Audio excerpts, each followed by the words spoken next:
Novamente, com muito prazer, Reverendo Nilson Júnior. Bom dia, feliz ano novo, que a gente está retornando agora aqui, programa ao vivo. Que bom ter o senhor aqui com a gente, viu? Bom para mim, obrigado pelo convite da Isa. Feliz ano novo para todos aí que estão acompanhando esse programa tão querido. Pastor, vamos lá. Disciplina é o caminho para a sabedoria? Vamos. Boa, você já começa lá em cima já. Um dos gostos, um dos sabores da sabedoria realmente é a disciplina. Tá. Não existe ninguém que seja sábio, né? Ou dizendo de uma maneira mais positiva, todo sábio, no caminho dessa sabedoria, existe a disciplina. Não existe possibilidade de ser sábio indisciplinado. Acho que essa ajuda. Boa, né? Isso é importante, não é mesmo? Agora, assim, a gente faz, como eu disse, né? É normal. Principalmente brasileiro. O brasileiro tem mais isso, né? Vamos fazer metas, objetivos para o ano todo. Quero emagrecer, quero ir na academia, quero fazer um curso, quero mudar de emprego, enfim. Diminuir a pizza, Coca-Cola e tal. Quero ter um filho, enfim. Exato. Faz planos durante o ano. Sim. Mas é importante incluir aí nessa lista essa disciplina bíblica. Por quê? Sim. Né?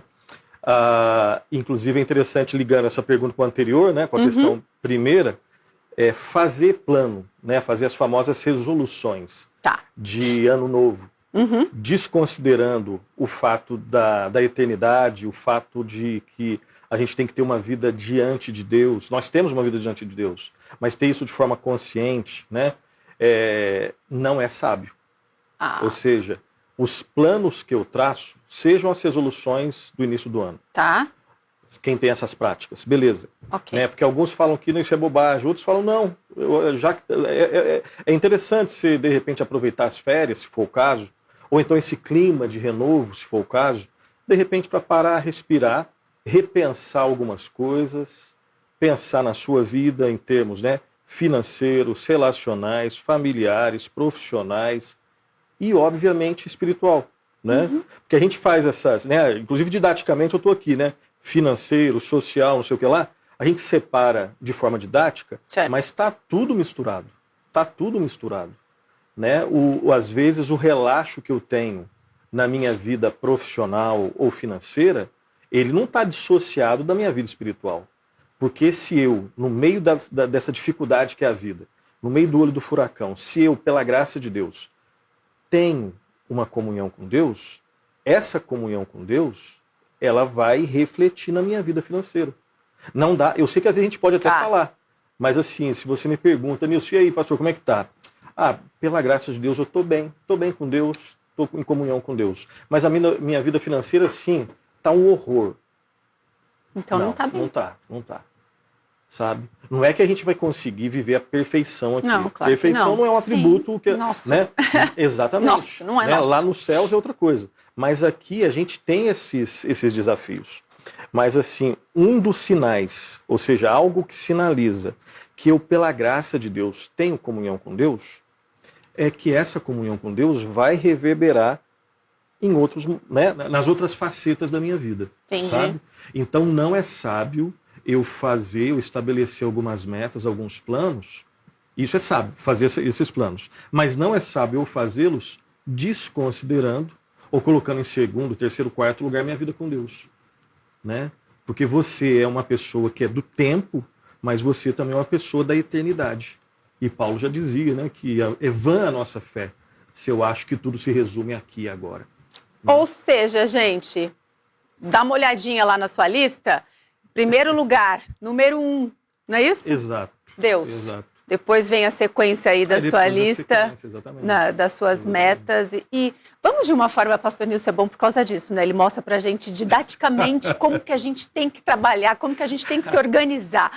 Pastor, me diz uma coisa, como que a gente aplica essa disciplina cristã no nosso dia a dia?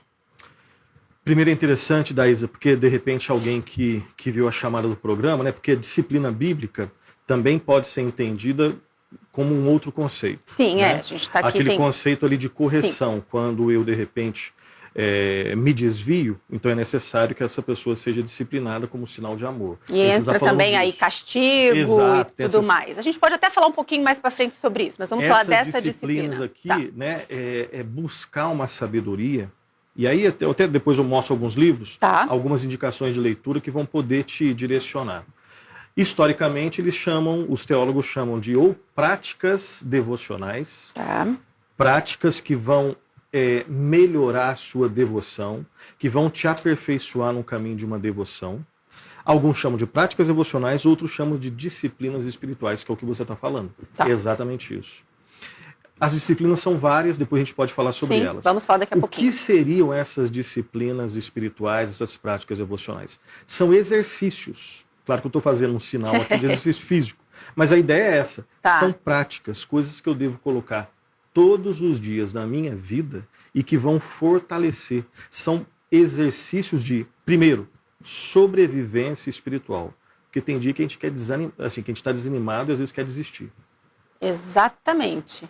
Pelo fato de que eu, de repente, estou longe de Deus, eu estou frio espiritualmente, essa longura, essa frieza espiritual, ela vai incidir na minha vida relacional, filho, marido, essas coisas todas. Então, o que seriam essas práticas devocionais ou esses exercícios espirituais, né, essas disciplinas?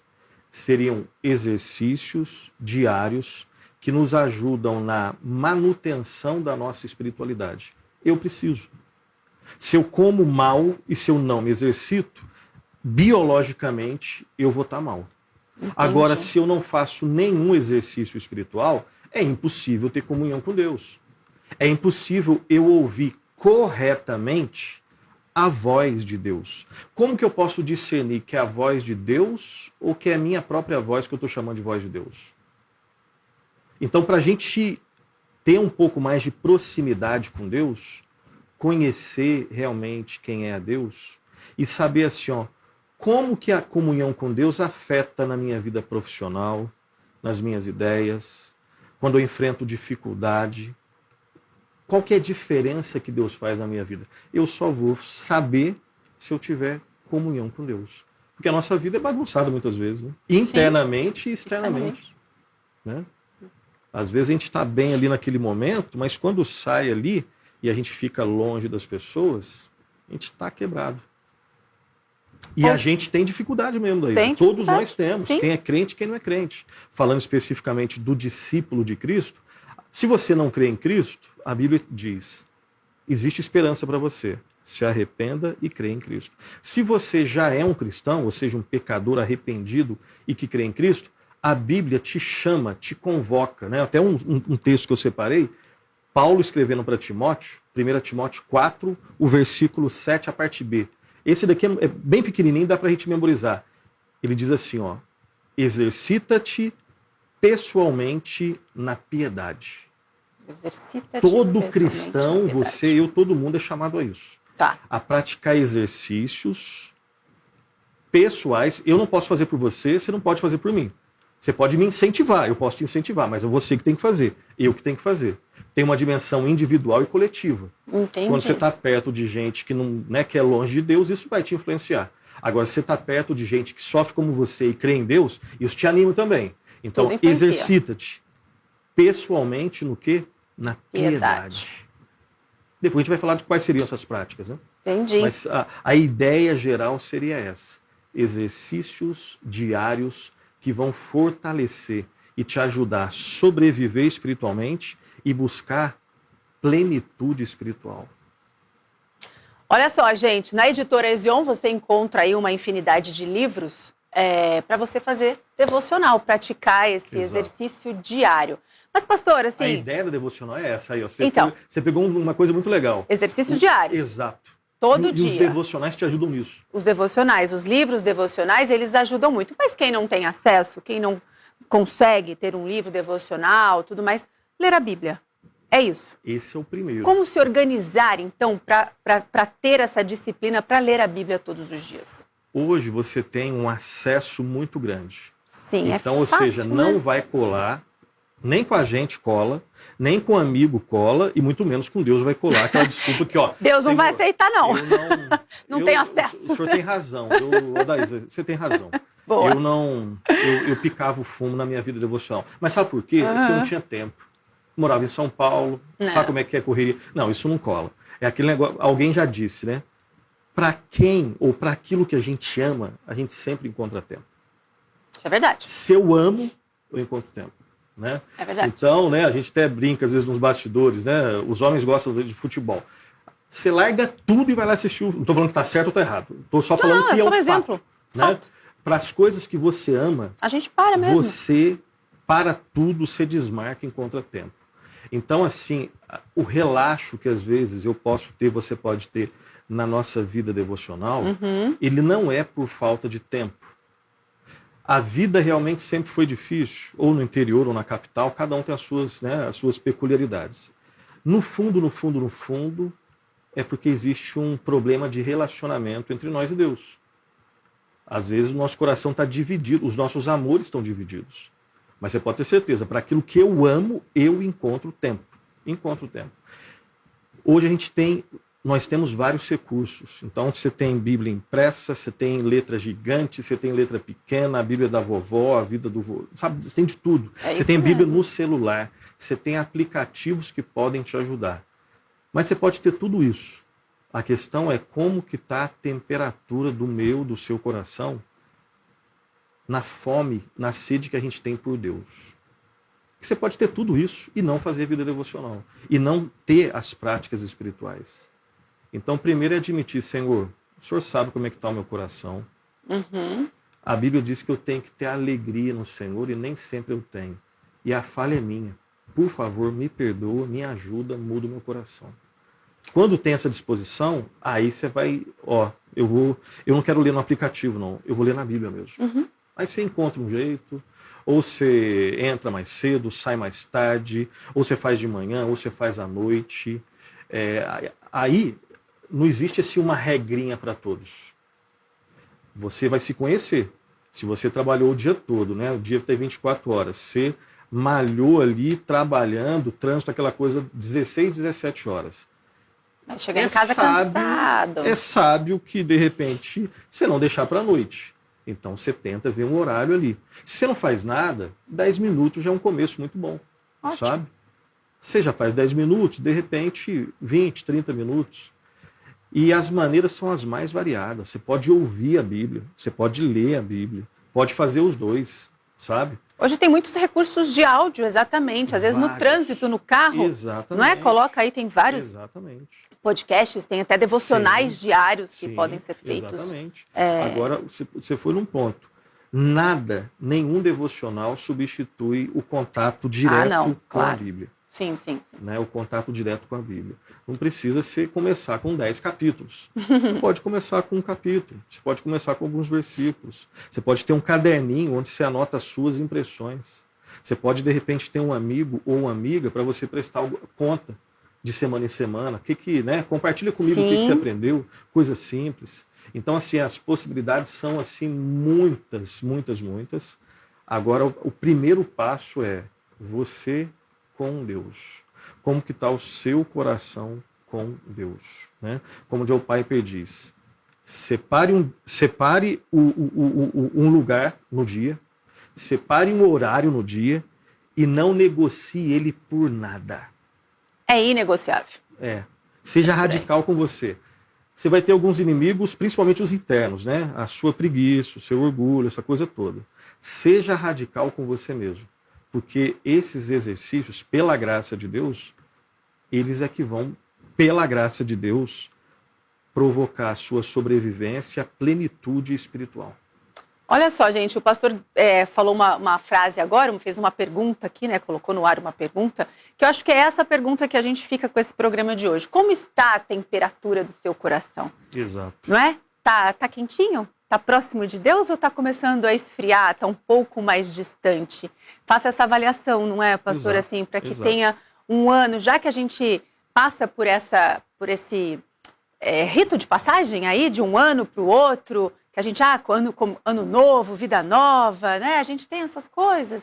Mas então coloque aí como prioridade, escolha um tempo, é a prioridade. Se, em primeiro lugar, essa disciplina bíblica com Deus estiver bem, consequentemente as outras coisas vão caminhar melhor? Exatamente. Você não é que a vida vai ficar mais fácil. Não foi isso que eu disse. Vão caminhar melhor. Exatamente. É isso? Exatamente. Tá. Você vai ter recursos, você agora vai ter uma comunhão com Deus para enfrentar a vida. Quando ela estiver legal, você não vai ficar, pela graça de Deus, orgulhoso. Você sabe que é pela graça de Deus. E quando o bicho pegar, quando a coisa ficar mais estreita, você sabe a quem você tem que recorrer. Você vai ter mais sabedoria, pela graça de Deus, para você enfrentar essas dificuldades, sabe? Porque a vida é essa mesmo, a vida é corrida, porque às vezes a gente pode pregar uma mentira pra gente, né? Hoje eu não consigo, Daísa, mas quando a vida ficar um pouquinho mais tranquila, eu vou pegar firme. Isso não existe. Isso não existe. Não tem desculpa. Você não tem garantia de que vai ficar. E, na verdade, a garantia é que a vida vai ser a vida mesmo. Essa dificuldade. Né? Tempos mais fáceis, tempos mais difíceis, dificuldades. Às vezes o trabalho está legal, mas a família não está legal. Às vezes a família está legal, o trabalho está legal, mas na igreja você tem um problema. Sabe? Às vezes na igreja você não tem nenhum problema, na família a coisa está normal, mas você não sabe explicar exatamente por que você está triste. Então não tem essa garantia de que vai. O negócio é firme-se com Deus para viver a sua vida. A Bíblia te chama a isso. Exercita-te pessoalmente na piedade. Se você é cristão, você é chamado a amadurecer. E não existe amadurecimento sem essas práticas devocionais, esses exercícios. Viu só, gente, que é importante o nosso bate-papo hoje, que o pastor Nilson veio aqui nesta manhã dar essas dicas e falar sobre essas práticas que têm que ser diárias nas nossas vidas. E olha só que coisa interessante, não é mesmo? Quando a gente tem esse contato diário com Deus, a gente consegue viver melhor, caminhar melhor. Mas não é só pra gente, não é mesmo, pastor? Assim, nesses nossos planos, metas, a gente tem que incluir a igreja também. Sim. É isso? Aí é a dimensão comunitária, a dimensão corporativa. Eu não é só pessoal. Eu não posso ler a Bíblia por você não pode ler por mim. Tá. Ok. Então é você que tem que orar, você que deve ler a Bíblia, é você que, né, eventualmente deve jejuar. Ok, é você. Eu não posso fazer por você nem você por mim. Essas são as disciplinas, vamos dizer. Essas são 3 delas, tem outras. Tem outras disciplinas na Bíblia. Agora, você é um indivíduo, você foi salvo individualmente para viver numa coletividade, dentro do corpo de Cristo. Né? As metáforas que o apóstolo Paulo usa, né? A igreja é um corpo. O corpo pressupõe vários membros. Sim. A igreja é um edifício formado por várias pedras. Então, a Daísa em comunhão com Deus, no meio das dificuldades, ela tem mais consciência de que ela deve ajudar uma irmã. Você tem mais sabedoria, de repente, para orientar a tua filha. Em comunhão com Deus é de um jeito. Distante de Deus é de outro jeito. Então existe essa dimensão individual e existe uma dimensão comunitária. Quando você está dentro de uma igreja saudável, Daísa, você é alimentado espiritualmente. Você é confrontado com seus pecados, mas depois tem esperança a partir do arrependimento e fé em Cristo. Irmãs mais experientes que te amam, elas vão poder chorar junto com você, te orientar. Olha só essa dimensão comunitária. Sem falar, né, no envolvimento na igreja também, dos trabalhos nos ministérios. Exatamente. Que isso sejam seus planos também para 2025, não é mesmo, pastor? Agora dando um exemplo do que você está falando, né? Você me provocou aí e me fez lembrar uma outra coisa. Leitura da palavra é uma prática, oração é outra prática, jejum é outra prática. Uma outra prática espiritual, uma outra prática devocional é a prática intencional do evangelismo. Aí. Por exemplo, nos planos que eu fiz, que você fez para esse ano, você incluiu lá 1, 2, 3, 4, 5 pessoas que você vai orar intencionalmente? Que você vai, de repente, comprar uma Bíblia, comprar um devocional, que você vai, de repente, sair, né, daquele jargão, da sua zona de conforto e assim, queimar a cara, né, como se diz. Inclusive, arriscando ser xingado, arriscando perder a amizade, vai falar assim, ó, vamos para a igreja? Quero compartilhar do evangelho com você. Você tem que vencer a vergonha, a timidez, essa coisa toda, né? Nos planos para 2025, quem você colocou De repente falando assim, ó, Senhor, me usa para ser instrumento para que o João, a Maria, o meu vizinho, conheça Cristo. Normalmente a gente não coloca isso daí. Essa é uma prática. Isso vai desafiar a gente vai sentir medo, vergonha, mas quando a gente se coloca, quando você sai dessa experiência, se a pessoa disse sim ou não, você sai diferente. Você sai diferente. Olha... Eu tô falando aqui, parece que é fácil. Eu também. Não é fácil, não. Todo mundo está envolvido nessa daí. Tá todo mundo no mesmo barco. Quem que eu queria ver convertido assim? Aí às vezes a gente é evasivo, né? Nós somos evasivos. Não, quero que o mundo todo. Não, esquece o mundo. Esquece no bom sentido. Vamos eu quero saber assim, ó, do teu círculo, de nomes. 5 pessoas que não conhecem a Cristo, que você não quer que seja condenado eternamente, que você quer ver no céu, que você ama, não é cristão e que você quer orar por ele, dar presente, gastar tempo por ele e por ela. Essa é uma prática devocional. Quais são os livros, então, que o senhor indica para as pessoas que querem interessar? Além do principal. Claro, principal. Né? O Insubstituível. Eu separei 4 livros aqui que falam exatamente do tema, né? Tá. Tem esse livro aqui do Donald Whitney, editora Batista Regular, que se chama Disciplinas Espirituais. Esse talvez seja, assim como o outro aqui, seja o mais central do tema do nossa conversa. O segundo muda só o nome, mas é a mesma coisa. Práticas Devocionais. Esse aqui eu já li 2 vezes, é fantástico. Do pastor Elben Lencésar, da editora Ultimato. Fantástico. Tá? Muito bom. E tem outros aqui, o do Paul Washer, Meios Essenciais de Graça, tá? Que traz a mesma ideia. E o último, o mais desafiante de todos, o mais denso de todos, fantástico, 12 Sinais da Verdadeira Espiritualidade. Que ele fala de, além das indicações, indico um autor que a vida dele é desafiante, que é o Jonathan Edwards. Conhecer quem foi Jonathan Edwards é conhecer uma pessoa, né, pecador, miserável, salvo pela graça, mas um cara diferente. Lê uma mini biografia do Jonathan Edwards, você fala, cara, esse cara existiu mesmo? Um cara fantástico e um cara muito disciplinado.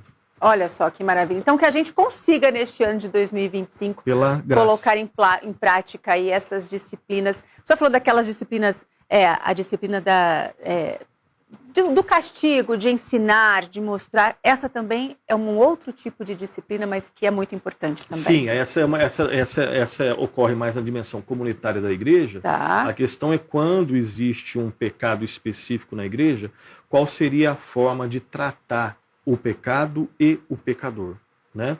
O assunto de hoje é um assunto mais anterior, né? Para que de repente a gente pudesse evitar alguns pecados, como que nós poderíamos nos fortalecer espiritualmente, né? Então, como que está o meu relacionamento com a leitura da palavra? Minha vida de oração. O que é jejum, né? O que é jejum bíblico? Normalmente a gente dá um tom muito meritório à coisa, né? Não queira praticar essas disciplinas achando que Deus vai te amar mais porque você pratica. Não. Isso aqui não é um meio para você ganhar o amor de Deus. A ideia é o contrário. Deus te ama. Imagine um pai, uma mãe que ama o filho é cheio de pecados, cheio de erros. Filho, eu sofro com o teu erro, mas eu te amo. Quando o filho entende que tem um pai que nunca vai te abandonar, agora ele quer fazer isso daqui, não para merecer o amor, mas em gratidão. Eu quero honrar você e agora eu faço isso para te honrar. Eu não vou merecer mais o teu amor, porque você já disse que você me ama. Então não tem um tom meritório. A ideia é gratidão e como eu posso ser mais parecido com o Senhor Jesus Cristo. Isso faz toda a diferença. Conseguir... É isso que faz. Mas não é fácil. Também ter mexe com a vida toda. Por isso a gente precisa da graça. Pastor, mas você não consegue, ninguém consegue pelas suas próprias forças. É pela graça de Deus. Pastor, assim, só para a gente finalizar. O senhor já deu alguns exemplos, mas a falta de disciplina na nossa vida gera consequências. Sem nenhuma dúvida. Em todas as esferas da nossa vida. Todas. A falta de disciplina já sinaliza uma coisa, né? Sinaliza o meu estado espiritual. E então, olhando para trás, falta de disciplina já sinaliza o meu estado espiritual. Tá. E aí, pegando a tua palavra, a falta de disciplina vai ter consequências, né? A falta de disciplina, além de sinalizar essa frouxidão espiritual, ela provoca mais frouxidão espiritual. E a gente vive, né, numa cultura que é indisciplinada, né? Que fala assim, ó, eu vou fazer essas... né, aí tem várias palavras, mas vou pegar só uma. A gente vive numa cultura que, entre outras coisas, é hedonista. Ou seja, tem no prazer o seu ídolo. Ou seja, eu venho aqui no programa só se me der prazer. Só se eu estiver bem. Não, eu venho se der ou se não der. Deus nos criou como seres que, né, os seres que sentem prazer. Só que o pecado, ele faz com que a gente sinta prazer naquilo que é ruim. Por isso a gente precisa de disciplina, pela graça de Deus. Então a nossa cultura é uma cultura que fala muito dessas coisas, não é só do prazer. E a gente já vê, nós já vemos, melhor dizendo, a piora da nossa sociedade indisciplinada. Né? Em casa, nítido. Na sociedade, em todas as trabalho, esferas. Todas as esferas. Né? Em todas as esferas. E Paulo diz, às vezes, usando uma metáfora, né, eu esmurro o meu corpo, reduzo a escravidão, porque eu quero é o Senhor Jesus Cristo. Amém. Então vamos aí, gente, seguir mais disciplinados. Posso dar um último exemplo? Claro, rapidão. Todos. Não, temos todo o tempo. Eu não queria deixar de falar isso daqui, que é a relação que existe daí, vou tentar ser rapidão. Não, pode ficar à vontade. Entre disciplina e liberdade. Normalmente a gente não vê união dessas duas palavras. Porque liberdade é o quê? Ausência de disciplina. Eu quero ser livre. Errado, né? Por exemplo, quando você vê um músico fantástico, pensa num guitarrista fantástico, um pianista fantástico, você olha ele ali e fala, poxa, parece que é fácil, né? Não parece que é fácil você olhando? Porque muito fácil ler, bonito. Ele só tem aquela... Por exemplo, eu não sei tocar teclado. Se você me sentar na cadeira com um teclado na frente, vai ser horrível. Eu também. Eu nunca tive disciplina para aprender piano, por isso eu não sei tocar piano. Agora, o músico que você admira, ele teve disciplina. Estudou. Então, o preço da liberdade foi o quê? Disciplina. O que eu quero dizer com isso? Só existe verdadeira liberdade com graça e disciplina. Uau! Tá vendo? Quem é indisciplinado não é livre, é escravo dos seus próprios desejos. Não. É basicamente isso. É demais. E não é só uma frasezinha, né?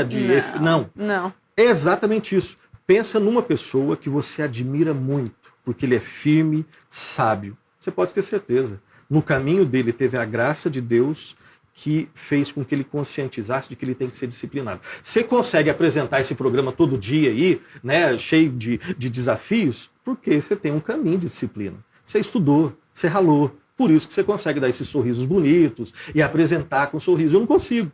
Então tem uma disciplina por detrás que faz com que você tenha liberdade para executar. Profissional. Agora pense em você indisciplinada. Você conseguiria estar aqui toda manhã desse jeito? Não.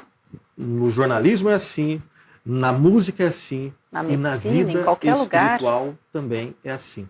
Você confiaria para abrir o seu corpo para um médico indisciplinado?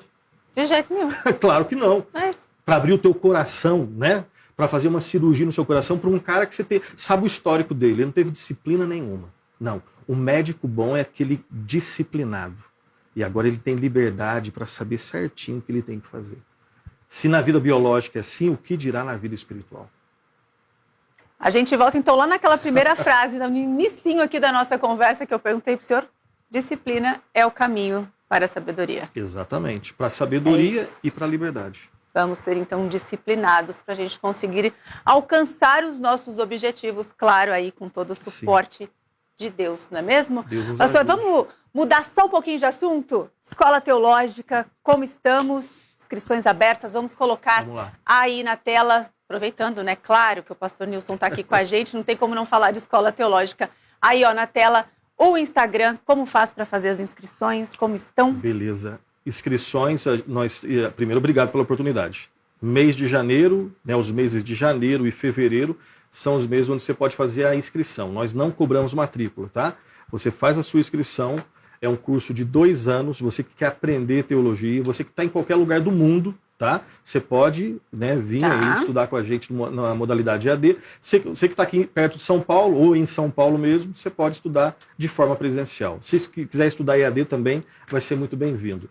É uma escola que fez um curso específico, né, pensado para todo irmão e irmã, pode ser adolescente, jovem, se você tem curso, se você não tem curso, se é a primeira vez que você vai estudar teologia, ou se você já tem uma certa experiência, o curso ele foi feito para te munir de ferramentas para que você possa servir de uma maneira mais excelente, com uma boa teologia.